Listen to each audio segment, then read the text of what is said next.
Assalamualaikum warahmatullahi wabarakatuh. Sampai jumpa lagi di video di channel Nipo Channel ya.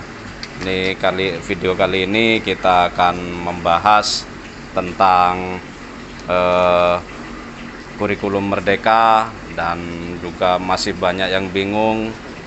Kita akan bahas di video kali ini. Siapa tahu nanti bisa menjawab kebingungan oleh banyak guru, yang terutama nanti yang menonton video ini.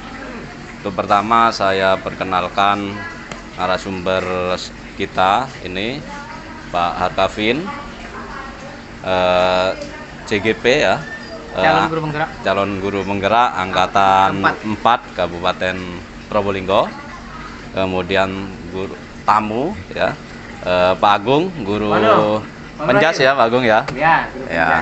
Ini nanti menarik, menarik nanti banyak hal yang akan kita bahas bersama ini.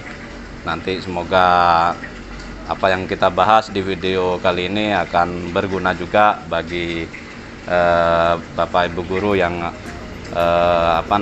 terutama yang menonton video ini.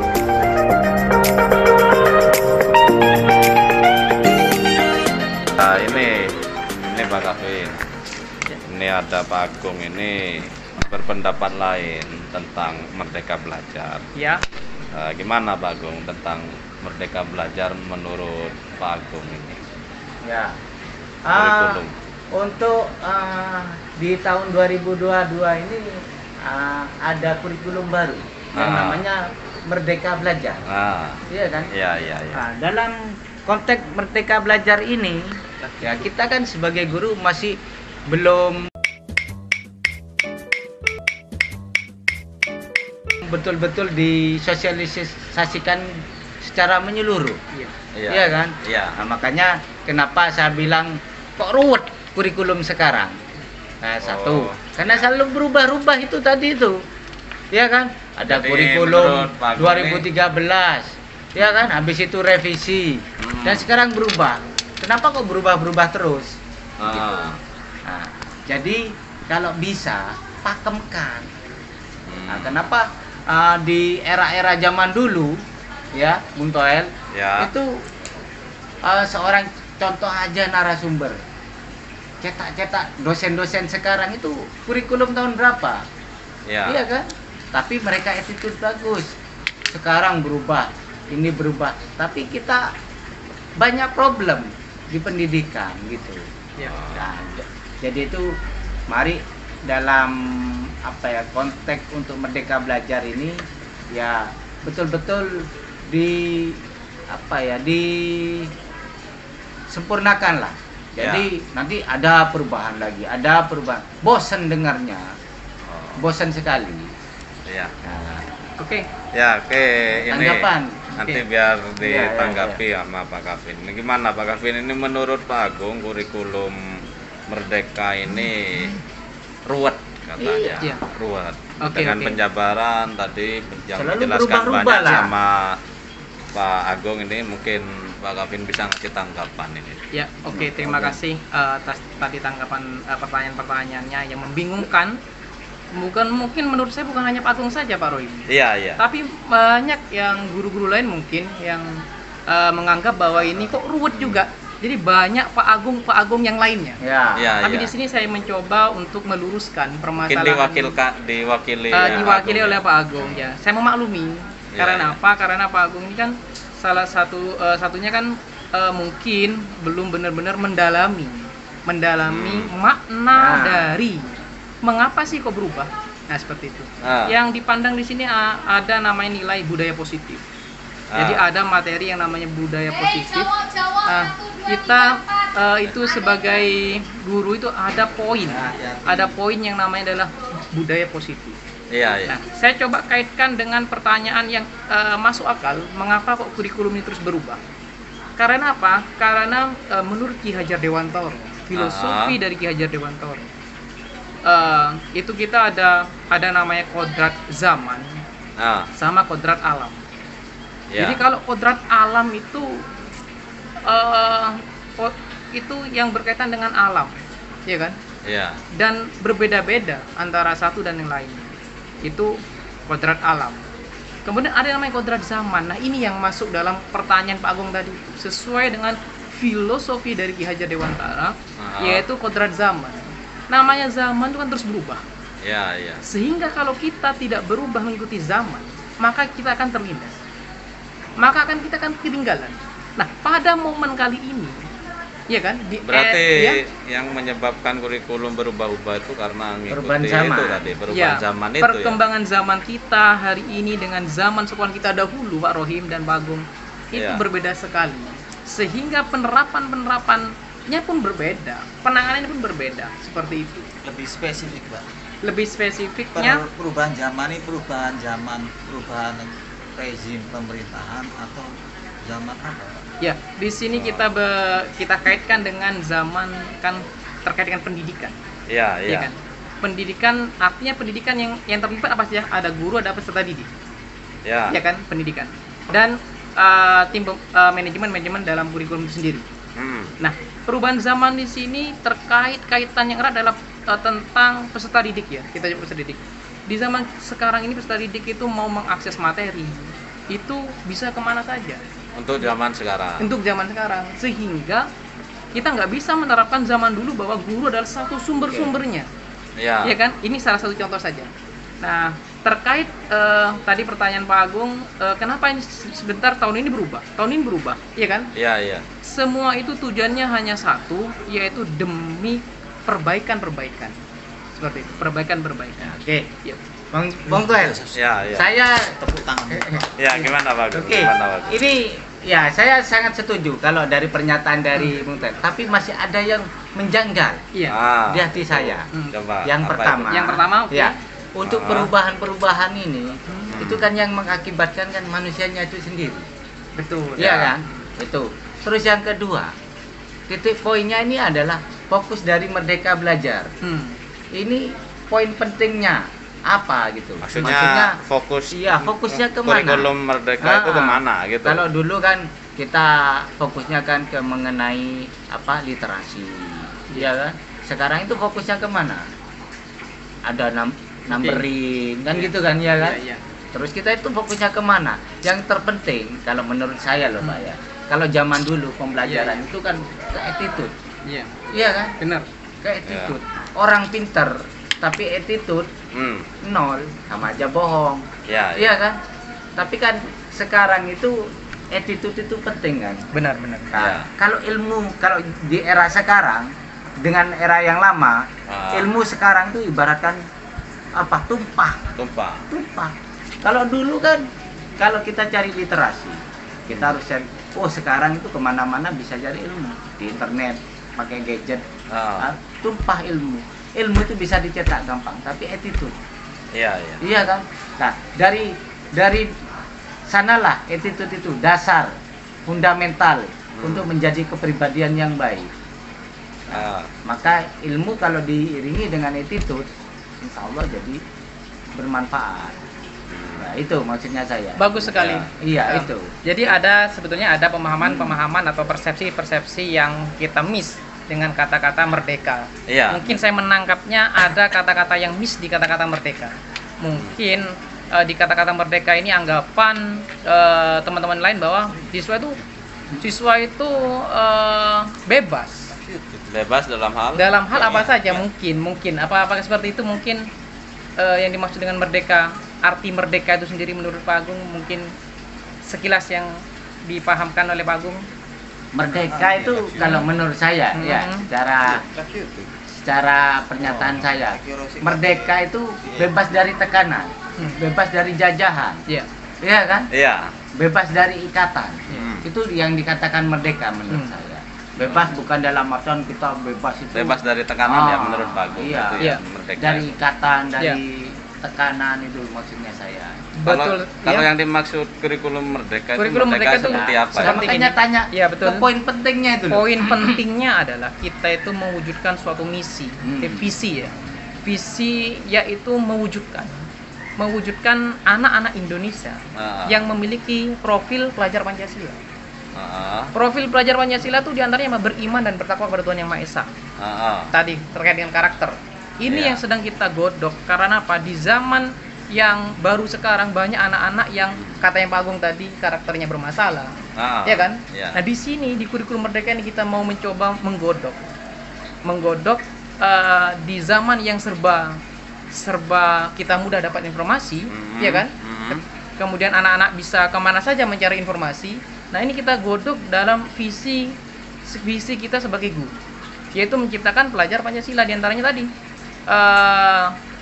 pelajar yang beriman dan bertakwa kepada Tuhan Yang Maha Esa. Yang kedua yaitu mandiri, anak ini bisa mandiri. Yang kedua adalah inovatif, dan yang ketiga adalah kebinekaan global. Itu Merdeka yang dikehendaki kurikulum. Ya, tujuannya. Dan yang kelima adalah mampu hidup bergotong royong serta mampu bernalar kritis. Nah, Merdeka di sini kita itu memposisikan anak ini memiliki potensi-potensi yang berbeda sesuai dengan kodrat alam. Jadi setiap anak itu berbeda. Jadi kita nggak bisa menyamakan materi sama rata ke semua anak, nggak bisa. Disitulah poin merdekanya, betul. Poin merdekanya di situ, anak ini diberikan kebebasan sesuai dengan potensi-potensi yang dimiliki. Sehingga berarti sesuai ini ya, dia itu bakatnya di mana? Sebab gini, analoginya kita sebagai guru adalah menuntun bagaimana anak ini selamat dalam arti yang tadi itu karakternya selamat, ya kan? Bahagia dalam arti dia potensi dia tersampaikan, tersalurkan, sehingga ada suatu ibarat dari filosofi Ki Hajar Dewantara, yaitu seorang petani. Seorang petani itu ketika menanam jagung berbeda perlakuannya ketika dengan menanam padi, perawatannya. Di sini lain disebut dengan merdeka, sehingga penanganan jagung berbeda dengan penanganan padi. Disitulah titik sebetulnya yang dimaksud dengan merdeka. Jadi anak ini potensinya kemana kita tuntun, anak ini posisinya kemana kita arahkan. Itu posisi mereka. Makanya Tut Wuri Handaya ini adalah dari belakang kita mendorong. Betul sekali. Betul sekali.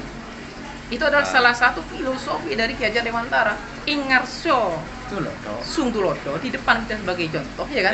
Ingmat Kio Mangun Karso. Di tengah kita membangun, bukan malah merusak. Dan ini Tut Wuri Handaya nih. Kita menuntun peserta didik untuk bagus ke depannya seperti itu. Iya, Bang Tuel. Tapi untuk ini gambaran saya, Indonesia itu kan negara Pancasila. Iya kan? Yang pertama yang tadi Bung Toel sebutkan tadi, ya kan? Mengacu pada ketuhanan Yang Maha Esa. Ya kan? Itu jelas. Yang kedua, iya kan? Kerakyatan yang dipimpin oleh. Nah, tapi kita kan kalau bisa dalam kemerdekaan itu karakteristik orang Indonesia, iya kan? Itu mulai zaman dulu. Jelas orang sejarawan itu menciptakan Pancasila, ada 5 itu. Itu yang jelas ada filosofinya. Benar sekali. Iya kan? Benar. Ada sejarahnya. Jadi tidak serta merta membuat itu ya tidak sembarangan. Betul. Pasti ada makna yang terkandung dalam maknanya. Jadi itu sesuai dengan karakteristik dengan orang Indonesia. Betul sekali. Sehingga jangan sampai berubah. Jangan sampai berubah dari sini. Pakem menurut saya loh. Iya. Itu garis besar juga. Garis besar. Dan di kurikulum Merdeka ini tidak merubah Pancasila sama sekali, Pak Rohim. Tidak merubah. Tetap kita mengarahnya ke sana. Cuma prosesnya ada hal-hal yang harus kita rubah tadi itu. Tadi terkait tentang potensi peserta didik yang kalau dulu kan kita kan menyamaratakan kan. Semua siswa tugasnya ini sama. Tapi setelah dikaji ulang di kurikulum Merdeka ini, setiap peserta didik itu memiliki potensi yang berbeda. Sehingga disitulah merdekanya muncul. Sehingga murid ini tersalurkan potensinya seperti itu.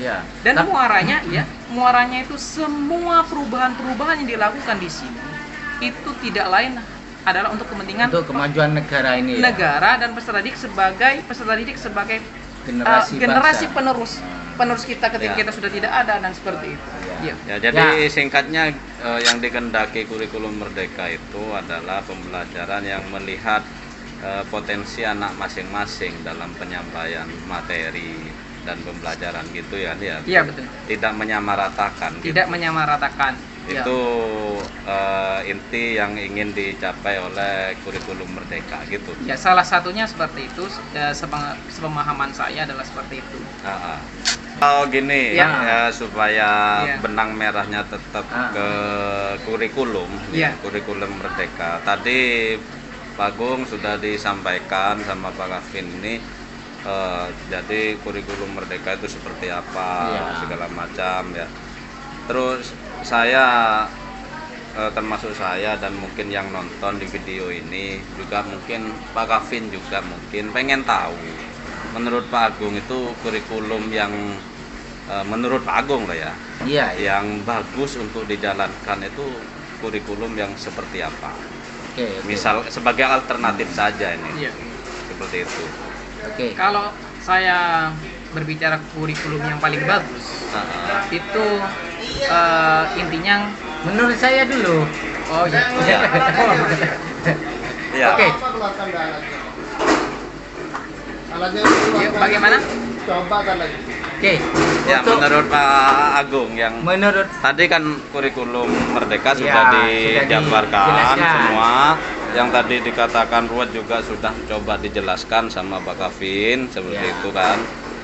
Jadi saya sendiri penasaran, termasuk yang nonton mungkin penasaran juga. Jadi mungkin Pak Agung punya pemikiran lain atau punya kenyamanan lain kurikulum yang menurut Pak Agung itu bagus untuk dijalankan seperti apa? Kalau menurut saya untuk mengenai kurikulum yang bagus menurut kriteria saya kalau ini yang pertama ini dari pembiasaan. Kita bentuk dulu karakter, pembiasaan karakter. Iya.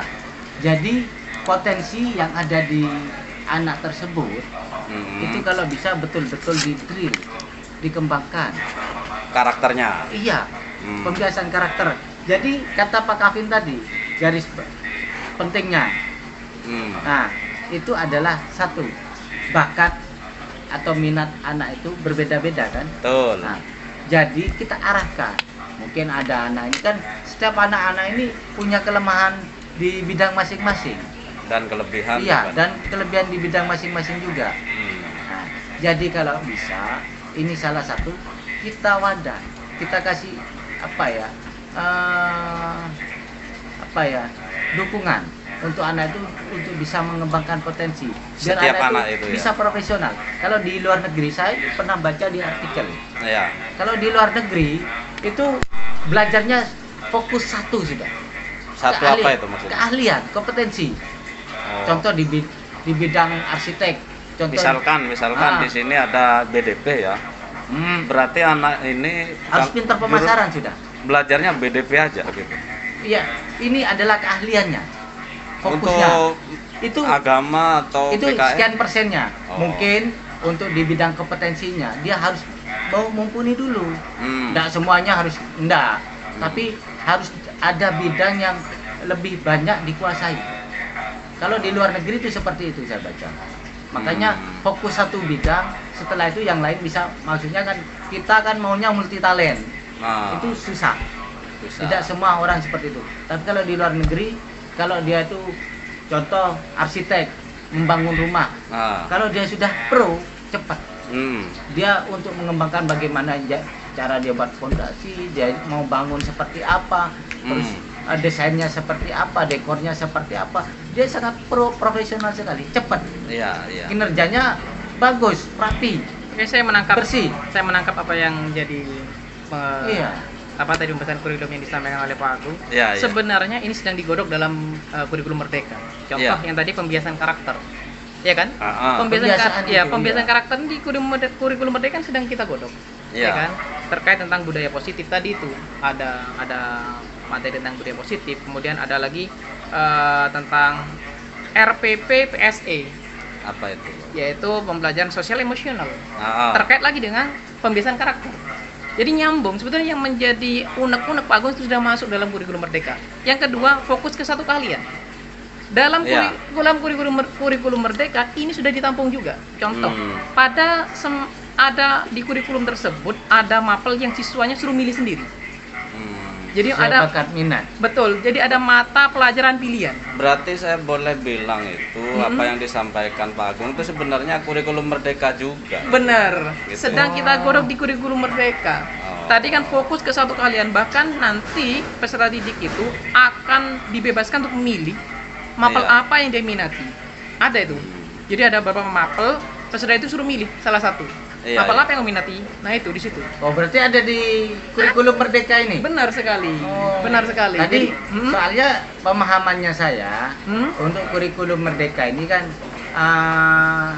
pemahaman awal tadi ya, gimana? Refleksi ya. Untuk refleksi. Pemahaman awal merdeka kan menurut ini bebas. Iya kan, maksudnya saya dalam artian. Tadi Pak Agung nganggapnya bebas tuh gimana? Bebas sebebas-bebasnya. Maksudnya bebas dalam artian kan kita tidak fokus pada satu titik itu tadi. Maksudnya kan kita kan khususon. Kalau saya kan khususon satu kompetensi. Iya. Ini kan maksudnya saya multi talent tadi itu, Pak Rohim. Merdeka, bebas, kita mau milih ini itu maksudnya saya. Tapi kalau menurut saya kan fokus satu. Iya. Satu kompetensi itu maksudnya saya. Padahal ternyata setelah kita bahas panjang, ternyata itu untuk fokus satu keahlian itu termasuk dalam kurikulum merdeka juga. Betul, gitu. Sehingga kurikulum merdeka ada solusi untuk saat ini yang kita sedang godok, pasti ada negatif dan positifnya. Hal-hal yang negatif kita terus upayakan, kita perbaiki dan kita kasih saran. Kalau seperti ini saya sangat setuju Pak Roy. Kenapa? Karena satu itu tuntutan di mana-mana ya. Permisi aja ya.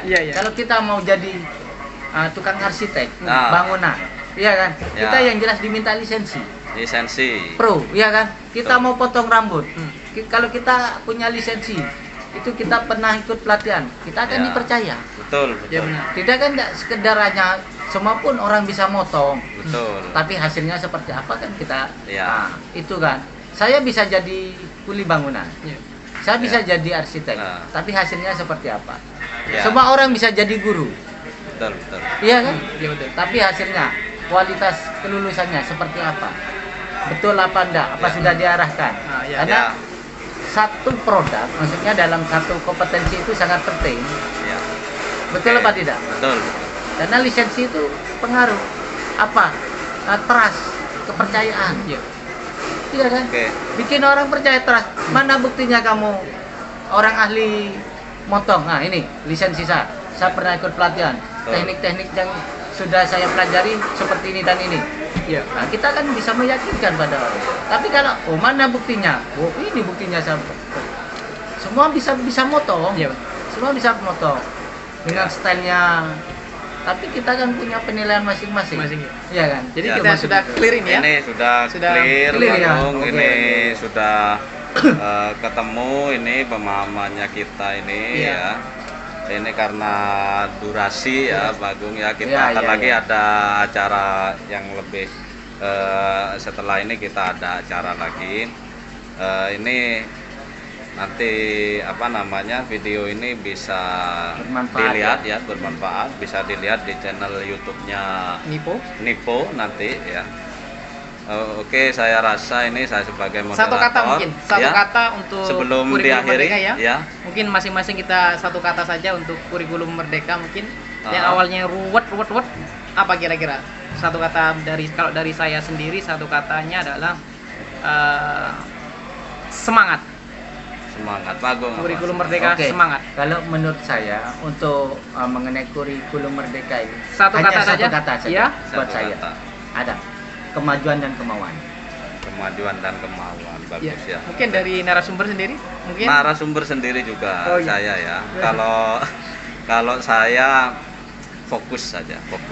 Jadi maksudnya fokus satu keterampilan itu. Jadi nanti bisa digodok betul. Punya keahlian yang fokus, semangat dan apa? Tadi Pak Agung untuk kemajuan. Jadi tema kita akhir dari refleksi kita kali ini adalah fokus, semangat untuk kemajuan. Seperti itu. Oke. Terima kasih. Terus saksikan ya channel informasi-informasi terkait tentang hal-hal yang membingungkan di channel kita tentang merdeka belajar. Ya, makasih, sampai jumpa di video-video berikutnya.